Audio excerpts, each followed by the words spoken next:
The biggest game in American sports returned to the Golden State for its 60th edition. Super Bowl LX took place on Sunday, February 8, 2026, right in the heart of Silicon Valley at Levi's Stadium in Santa Clara, California. It was, honestly, a beautiful day for football with the whole world watching. This marked the second time the state-of-the-art stadium hosted the championship, the first being Super Bowl 50 a decade earlier. Fans from across the country flocked to the Bay Area, bringing an incredible energy that you could feel from the moment you arrived. The stage was perfectly set for a classic confrontation between two of the league's toughest teams. The contest featured a fascinating matchup between two conference powerhouses, the Seattle Seahawks, representing the NFC, and the New England Patriots, the champions of the AFC.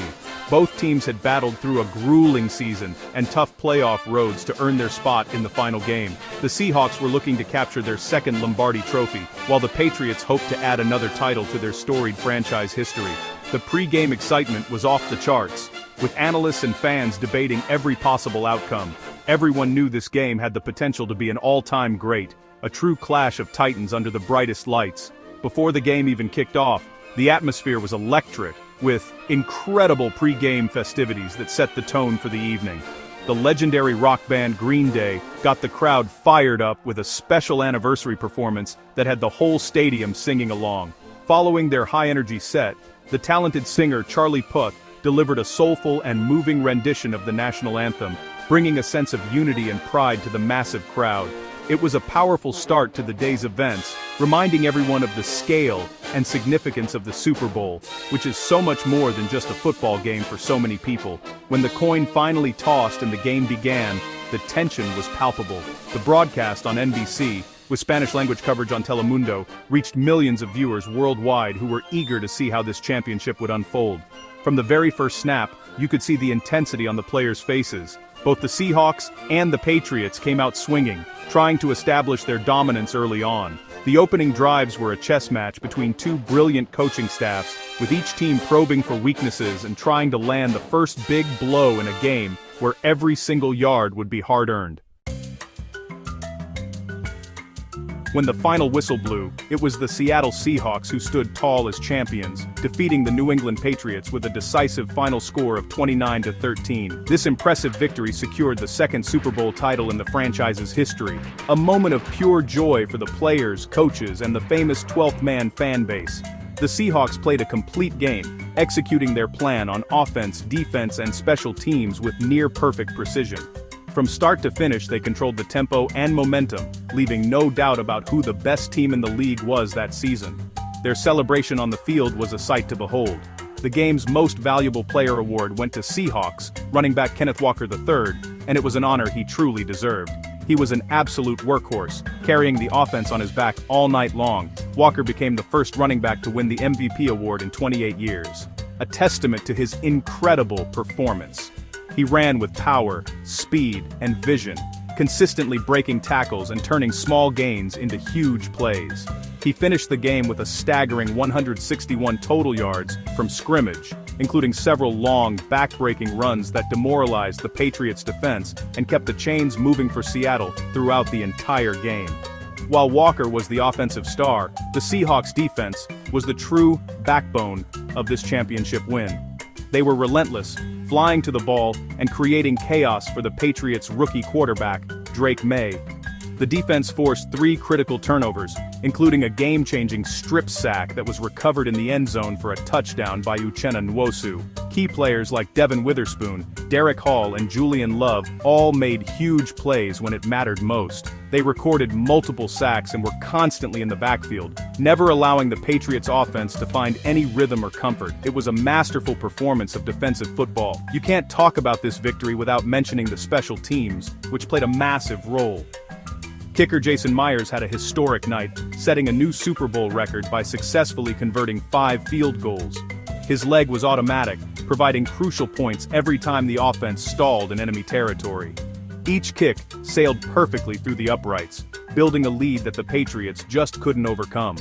Furthermore, punter Michael Dixon was a strategic weapon, masterfully pinning New England deep in their own territory on multiple occasions. This combination of offensive firepower, defensive dominance, and special teams perfection is what makes a Super Bowl champion.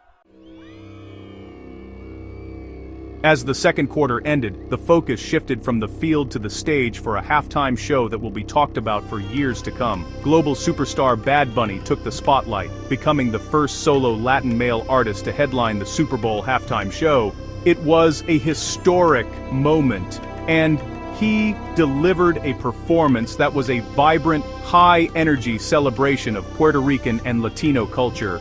The entire field was transformed into a dazzling visual landscape with images of sugarcane fields and colorful casitas, creating an immersive experience for everyone watching. The show was a powerful statement of cultural pride and artistic vision on the world's biggest stage. The performance was an electrifying journey through Bad Bunny's biggest hits, performed almost entirely in Spanish. He kicked things off with the infectious Titi Me Pregunto, immediately turning the stadium into a massive dance party. The set list was a perfect blend of his reggaeton anthems and trap bangers, including crowd pleasers like Zafaera, Monaco, and El Apagon. He was joined by some incredible special guests, including the legendary Ricky Martin for a throwback performance and Lady Gaga, who added a surprising salsa-inspired twist to their collaboration. The energy never dipped for a single second, as hundreds of dancers and incredible pyrotechnics filled the stage.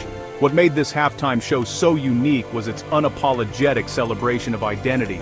Bad Bunny used this massive platform to showcase the sounds, colors, and spirit of his home, Puerto Rico, and the broader Latino diaspora. The visuals, the music, and the sheer joy of the performers created an authentic and powerful tribute.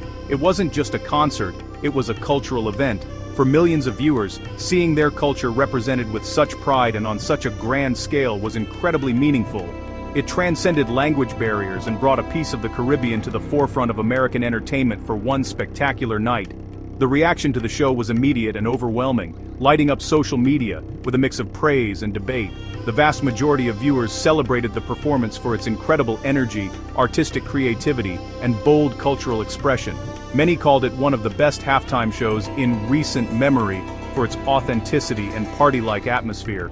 However, it also sparked some controversy. A small but vocal group criticized the predominantly Spanish-language set and what they perceived as political symbols, highlighting the cultural divides that still exist. This mix of reactions ensured that the show was not just entertainment, but a major cultural talking point.